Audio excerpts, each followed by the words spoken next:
लकड़ी भी चबा लेते हैं, बाल भी ले लेते हैं, काट भी लेते हैं। बहुत बच्चे बाइट कर रहे होते हैं, मुझे भी बहुत सारा बाइट किया है बहुत सारी जगहों पे होता है, और उसको मैं सेंसरी मसाज दे रही होती हूँ। सेंसरी मसाज की पूरी में ये डालो पहले ग्लास पहले ये वाला डाल दो। अच्छा बॉल डालें, यस चलो डालो। समझी जाती है, ठीक है। लुक इन मिरर, ठीक है। ये तमाम मेरे क्यूज होते हैं बच्चों को कि आपने मिरर में देख के थेरेपी अपनी परफॉर्म करनी है। देखें जी, ये वाला जो रोड जा रहा है ये जामे मिलिया का रोड जा रहा है, सही है। ये देखें, ये पूरा जामे मिलिया का रोड है। अगर आप राइट देखेंगे तो ये हमारा रोड है जामे मिलिया का, और ये रोड जा रहा है मिल्लत टाउन पे, ठीक है। ये आपको नज़र आ रही है अमरीली स्टील शॉप, ठीक है। और ये है अल्लाहू बिरयानी, ये देखें अल्लाहू बिरयानी, ठीक है। अब ये जो अमरीली स्टील्स की शॉप है, इसके अंदर जो स्ट्रीट जा रही है ऐसे सीधा आपको आना है। फर्स्ट फिर राइट टर्न आएगा, फर्स्ट राइट टर्न आपने लेना है। फर्स्ट राइट टर्न आपको आएगा तो ये क्लिनिक का बोर्ड नज़र आ जाएगा आपको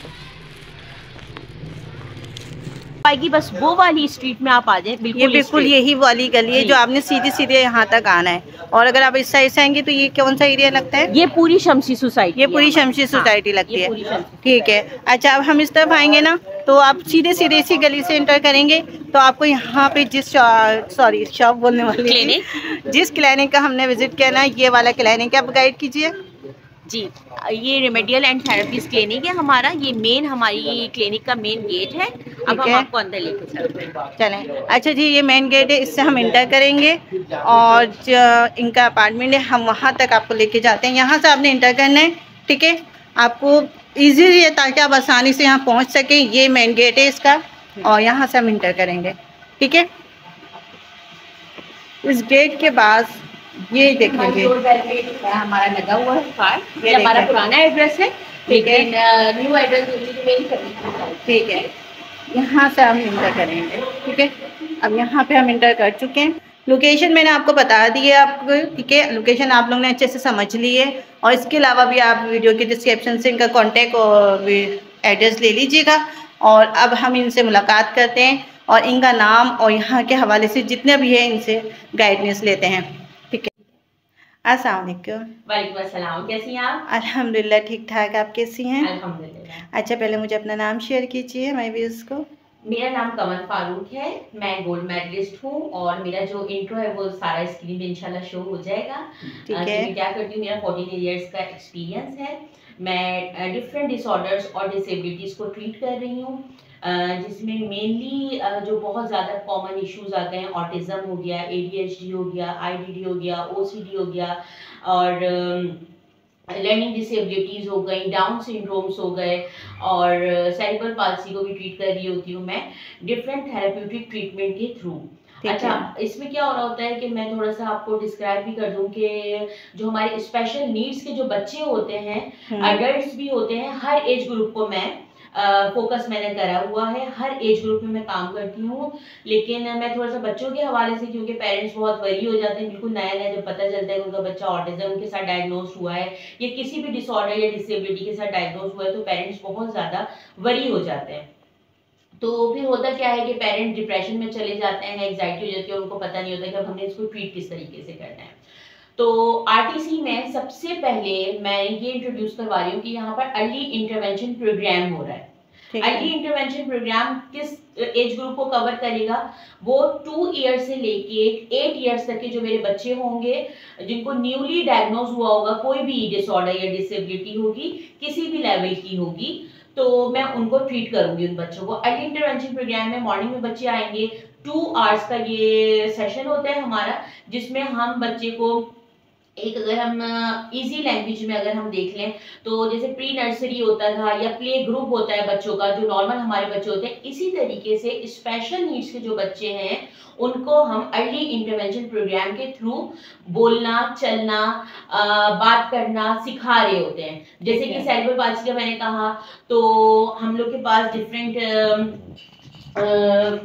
मशीन्स हैं, ये लेकिन टैंक्स है, रिलैक्स स्पाइन टोन है, मसाजर है, थेराबैंड है, हीटिंग पैड है, हॉट पैड हो गया, पीछे हमारा जो है वो वेट रखे हुए हैं, डंबल्स रखे हुए हैं। ये तमाम वो वाली मशीन्स हैं जो कि सेरेब्रल पाल्सी के जो बच्चे होते हैं या फिर फिजियोथेरेपी जिन पेशेंट्स को चाहिए होती है, जिनको मस्कुलर स्पैज्म का इशू हो जाता है, बैक इशू हो जाता है, सर्वाइकल इशू हो जाता है, किसी भी हवाले का कोई भी पेन हो जाता है या मोबिलिटी डिसऑर्डर हो जाता है जिन बच्चों को, जैसे कि मेरे पास बच्चे आ रहे होते हैं, ये हमारी सीपी चेयर है, तो बच्चे आ रहे होते हैं, उनको खड़े होने में, उनको बैठने में प्रॉब्लम हो रही होती है, उनसे चला नहीं जा रहा होता, उनसे खड़ा नहीं हुआ जा रहा होता, उनकी नेक होल्ड नहीं हो रही होती है, तो हम उनको फिजियोथेरेपी के थ्रू जिम बॉल से भी हम बहुत सारे उनको प्लेफुल इन्वायरमेंट हम ने आरटीसी क्लिनिक बनाने का ये मकसद है कि प्लेफुल इन्वायरमेंट में बच्चे को हम थेरेपीज दें।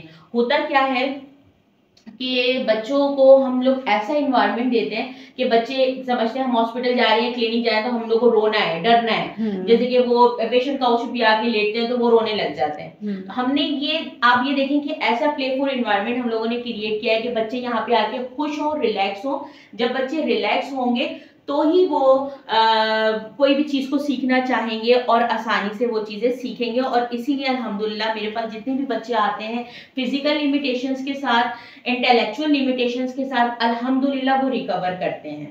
ठीक है। अच्छा, यहाँ पर आपको कुछ ये पजल बोर्ड्स नजर आ रहे होंगे, ये तमाम जो एक्टिविटीज हैं, ये वाला जो मेरा रूम है मेनली वो फिजियोथेरेपी को, ऑक्यूपेशनल थेरेपी को और सेंसरी थेरेपी को कवर कर रहा है। सेंसरी थेरेपी ऑटिज्म के जो बच्चे होते हैं या डाउन सिंड्रोम बच्चों में भी इशू आ रहा होता है। उन बच्चों में क्या इशू आ रहा होता है कि अगर हम ऑटिज्म की बात कर ले, उनको सेंसरी इशू आ जाता है। तो अगर ओरल सेंसरी इशू है तो बच्चे मुंह में लकड़ी भी चबा लेते हैं, बाल भी ले लेते हैं, काट भी लेते हैं। बहुत बच्चे बाइट कर रहे होते हैं, मुझे भी बहुत सारा बाइट किया है बहुत सारी जगहों पे, तो बाइटिंग इशू आता है। अब पेरेंट्स परेशान हो जाते हैं हमारा बच्चा क्यों काट रहा है, आप बैठे हुए, वो बच्चा आया आपको वो काट के चला गया, आपको नोचने लग जाता है, वो अपने आप को नोचने लग जाता है। आप यकीन करें ऐसे भी बच्चे हैं जिन्होंने अपने आप को भी जख्मी किया हुआ है, अपने नाखून पूरे उन्होंने चबाए में, अपने आप को काटा हुआ है, थेरेपिस्ट को काटते हैं, पेरेंट्स को, तो उनको क्या होता है ओरल सेंसरी इशू होता है। ये पूरा जो रूम है, अभी मैं आपको सेंसरी लाइट्स भी ऑन करके दिखाती हूँ कि ये पूरा रूम हमने सेंसरी के लिए डिजाइन किया है, ऑक्यूपेशनल थेरेपी के लिए डिजाइन हुआ हुआ है और फिजियोथेरेपी के लिए डिजाइन हुआ हुआ है। अच्छा, और एक इशू ये भी आता है कि जब हमारे ऑटिस्टिक बच्चे प्यूबर्टी पीरियड में जाते हैं, चाहे वो बॉय हो चाहे वो गर्ल हो, तो उनको ड्रेस इश्यूज भी आते हैं, बच्चे ड्रेस ऑफ कर देते हैं, चाहे वो बच्चियां हो चाहे वो बच्चे हों, तो उनको भी सेंसरी इशू होता है। अगर आप उनको सेंसरी डाइट देंगे, सेंसरी ट्रीटमेंट देंगे, तो इंशाल्लाह ये प्रॉब्लम जो है वो रिजॉल्व हो जाते हैं, बिल्कुल खत्म हो जाते हैं। अल्हम्दुलिल्लाह ऐसा हुआ है, बच्चों के अंदर ये चीजें खत्म भी हुई हैं। लेकिन आपने क्या करना है, उनको सेंसरी डाइट और सेंसरी इंटीग्रेशन थेरेपी आपने लाजमी उनको देनी है। अच्छा, और बच्चों को स्प्लिटिंग का भी इशू होता है। जितने भी बच्चों को इश्यूज आ रहे हैं, बोलना नहीं आ रहा, अभी हम लोग स्पीच रूम में जाएंगे तो फिर हम बात पे भी बात करेंगे कि किस तरीके से हम लोग करवा रहे होते हैं। तो अब मैं आपको लाइट्स ऑन करके दिखाती हूँ कि किस तरीके से ये सेंसरी रूम को कवर कर रहा है। ठीक है। अच्छा, पेरेंट्स, एक ऑटिज्म की जब हम बात करते हैं, और अभी मैं सेंसरी को लेके कुछ चीजें मैंने डिस्कस की हैं, तो जो ब्लू लाइट है, जो हमारी ये जो सेंसरी लाइट्स है, ये बच्चे को बहुत काम और रिलैक्स करती हैं। जब मैं थेरेपी ले रही होती हूँ तो ये वाली लाइट्स ऑन होती हैं और पेशेंट काउच में बच्चा लेटा हुआ होता है और उसको मैं सेंसरी मसाज दे रही होती हूँ। सेंसरी मसाज की पूरी मेरे पास एक किट है, पूरा एक बॉक्स है, उसमें डिफरेंट टेक्सचर्स के थ्रू, ताकि बच्चे को ये वाला भी इशू आ रहा होता है कि टेक्सचर्स को लेके भी बच्चे परेशान हो रहे होते हैं। जैसे कॉटन को कुछ लोग बच्चे टॉलरेट नहीं कर रहे होते, कुछ सिल्क को नहीं कर रहे होते, स्मेल्स को टॉलरेट नहीं कर रहे होते हैं, बहुत सारे इश्यूज बच्चों के अंदर होते हैं सेंसरी को लेके। तो उनको हम सेंसरी मसाज जब देंगे और सेंसरी थेरेपी देंगे, इस तरीके का प्लेफुल, और अभी मैंने तो म्यूजिक ऑन नहीं किया हुआ, तो बहुत रिलैक्स म्यूजिक भी यहाँ पे ऑन होता है, बच्चा यहाँ पे रिलैक्स होकर लेटा हुआ होता है। हाइपर से हाइपर मैं आपकी वीडियो के थ्रू ये गारंटी और श्योरिटी दे रही हूँ कि हाइपर से हाइपर बच्चा आप मेरे पास लेकर आए, विद इन 2 और 3 मंथ्स मैं आपको उस बच्चे को बेहतरी की तरफ लेकर आऊंगी, और बच्चा 1 साल के अंदर अंदर बिल्कुल रिकवर हो जाता है, बेहतर हो जाता है, और उसके जो सिम्टम्स होते हैं वो मिनिमाइज हो जाते हैं। अच्छा, अब हम लोग थोड़ी सी बात कर लेते हैं ओकुपेशनल थेरेपी की। ओकुपेशनल थेरेपी में क्या होता है कि अगर आपके पास कोई ऐसा बच्चा है आपकी फैमिली में जो कि बैठ नहीं रहा, सिटिंग टॉलरेंस उसकी नहीं है, वो बहुत ज़्यादा बेचैन है, परेशान है, इधर थोड़ी देर बैठता है फिर उधर, सिटिंग टॉलरेंस उसकी है ही नहीं, और अगर आप स्कूल में उसको एडमिट कराते हैं तो स्कूल से भी ये कंप्लेन आती है कि आपका बच्चा तो बैठता नहीं है, बच्चों को मार रहा है, भाग रहा है, उसके अंदर सुकून नहीं है। ओकुपेशनल थेरेपी में हम क्या करते हैं, सिटिंग टॉलरेंस पे काम करते हैं। ओकुपेशनल थेरेपी एक और चीज पे काम करती है, वैसे तो ये बहुत बड़ी फील्ड है, उसमें बहुत डिफरेंट डोमेन्स है काम करने के, लेकिन इसमें क्या होता है कि फाइन मोटर स्किल्स पे आपके काम हो रहा होता है। अब ये जितनी भी मेरी देखें एक्टिविटीज हैं, फोकस बच्चे का, अटेंशन इनहेंस होगा। ये देखें बायलैटरल कोऑर्डिनेशन एक्टिविटी है, ये एक्टिविटी है मंकी की। बाकी ये देखें जितने भी मेरे ये फनी पजल हो गई है, ये देखें ये एडीएल में आ जाता है, फाइन मोटर स्किल्स में आ जाती हैं ये तमाम एक्टिविटीज़। इसमें बच्चों की कॉग्निशन इंक्रीज होती है, बच्चों की अटेंशन स्पैन इंक्रीज हो रहा होता है, और बच्चे बहुत प्लेफुल इन्वायरमेंट में बच्चे को इन्वॉल्व करके हम उनसे वो तमाम काम करवा रहे होते हैं जो कि उन बच्चों के लिए आगे जाके हडल क्रिएट करेगा।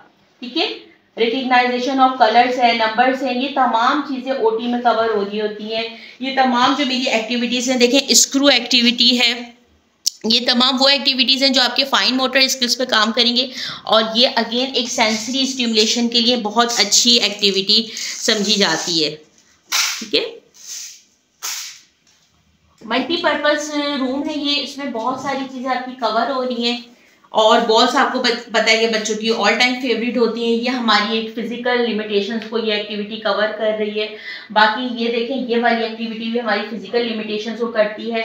सामने जो है वो डार्ट बोर्ड है, हिट द टारगेट, जब बच्चा फोकस करेगा उसको अटेंशन उसके आएगी तो वो बहुत अच्छी तरीके से टारगेट कर लेगा। ये तमाम पजल बोर्ड्स हैं जो कि बच्चे को कॉग्निशन में हेल्पफुल होती है बच्चे के लिए। यहाँ पे हमारे पास कुछ मैट्स हैं, कुछ सैंडर्स हैं, तो ये भी बच्चों को हम लोग मोबिलिटी करवा रहे होते हैं। और बच्चों को, बच्चा बार बार मैं इसलिए बोलूँगी, मैं बच्चों से बहुत ज़्यादा अटैच हूँ, लेकिन मेरे पास अल्हम्दुलिल्लाह हर एज ग्रुप के पेशेंट्स आते हैं और मैं हर पेशेंट को इक्वली ट्रीट कर रही होती हूँ। सेकेंडली ये है कि सेंसरी का मैंने आपको कहा कि ये सेंसरी रूम भी है, तो मैंने ये जो कारपेट है ये भी सेंसरी को मद्देनजर रख के ही ये वाला कारपेट मैंने सेलेक्ट किया क्लिनिक के लिए। ये भी हमारी सेंसरी टैक्टाइल को जो है वो फुलफिल कर रहा है।